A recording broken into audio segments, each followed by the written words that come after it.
Buddhism is not trying to get you to believe in something.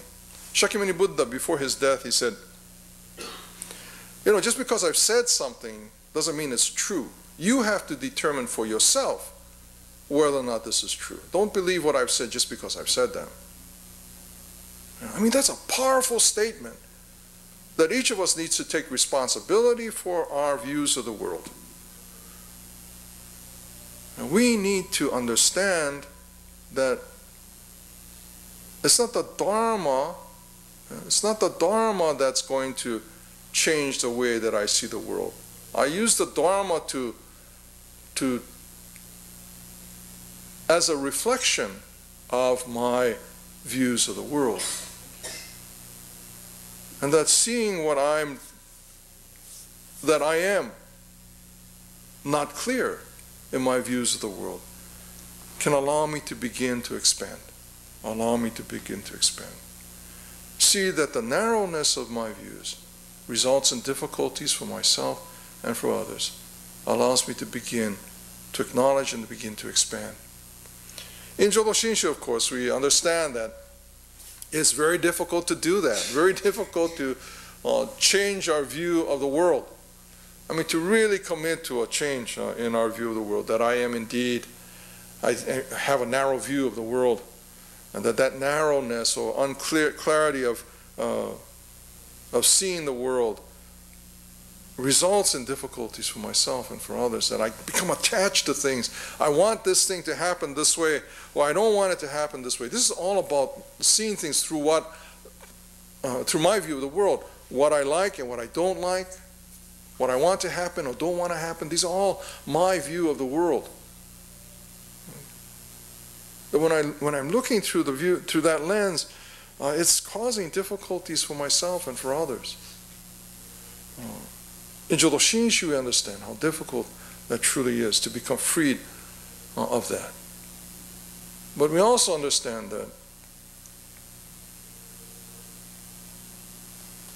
our experience as human beings offers us opportunity to examine what we value and what we hold to be important.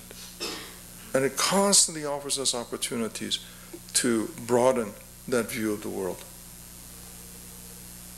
Whether through the death of a family member or through some unsettling experience in our lives, we can examine our experience of what is taking place.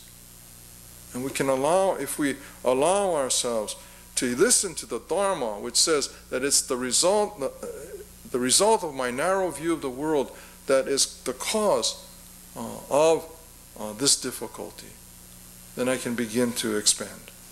I can begin to re-examine what I hold to be important, what I hold on to, what I push away. Again, Buddhism is very simple. It's about enlightenment, about how we see the world and how difficulties arise because of that narrow view of the world. And the resolution of those difficulties is to see things simply as they are. Not my expectations, not through the lens of my expectations and my assumptions of the way things should be, but simply interacting with things simply as they are.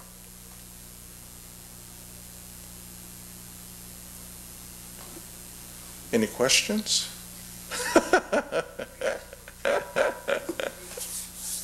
Yes? It gets confusing when you talk about Amida Buddha and Shakyamuni Buddha. Yeah. You know, it's like, it gets really confusing, especially if people ask questions about that. Sure. Yeah, you know. Amida Buddha. Yeah. So Amida Buddha, there are infinite Buddhas. There are infinite. Shakyamuni Buddha said as numerous as the grains of sand on the Ganges. And actually, I think the Ganges is muddy, so I don't know where, grains of sand. Anyway, infinite number of Buddhas. Buddhas everywhere. There's a book I think by Sakakibara that is entitled "Buddhas Everywhere." Buddha is just a title. Right? Buddha is just a title. that identifies a person who has experienced enlightenment. So you'll be Steve Buddha one day. Yeah. Buddha Steve. Not yet. No statue. But, oh, well, okay, no statue. But, not yet, but eventually. That's the idea of Jodo Shinshu. Everybody becomes Buddha. Everybody experiences enlightenment. The thing to keep in mind is that Shakyamuni Buddha was a person who lived in India 2,500 years ago. It was a person that lived in India that experienced enlightenment. Shakyamuni Buddha, you know the story of Siddhartha, growing up and all of his experiences and becoming a Buddha. So that's Shakyamuni Buddha, an actual person. And through Shakyamuni Buddha, he tells us about Amida Buddha. Yeah, so he tells us about Amida Buddha.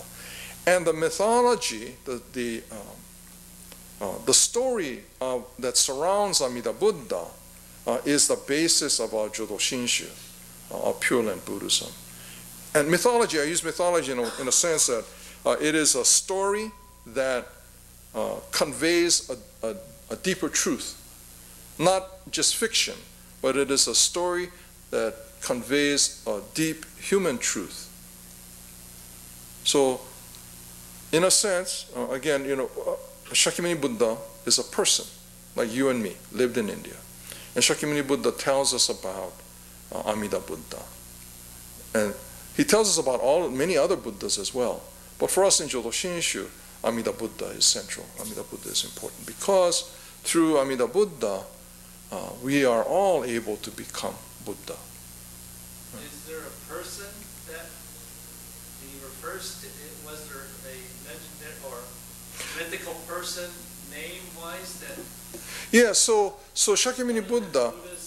Yeah. So Shakyamuni Buddha says that Amida Buddha lived. I think it's 15 kalpas ago. So kalpa is like an aeon, a long period of time. And there are these 15 infinite periods of time ago that this king, what was the name of that guy? The king who became the Bodhisattva Dharmakara, who worked to fulfill these promises that he had made to himself, and with the help of the Buddha Lokeshvara Raja, worked to fulfill these promises, and then fulfilling those promises became Amida Buddha. So again, there's this story. Now, whether we want to tack it down and say this occurred occurred sometime in time and space, or not, think of it as a story, or as I do, as a myth that conveys this truth. To me, it doesn't matter. Now, for other people, it may matter that we can identify a certain time and space where Amida Buddha existed and that this story actually played out. But for me, it helps me understand what is happening in this story of Amida Buddha. It helps me to think of it as a myth in the sense that it conveys this deeper truth. So when you look at the story, and when you look at Amida Buddha's kind of personal history, it parallels almost exactly the personal history of Shakyamuni Buddha, where he is a prince or a king that becomes an ascetic, that becomes a bodhisattva, that becomes a Buddha. It's that kind of a pattern that we see repeated in Amida Buddha's life.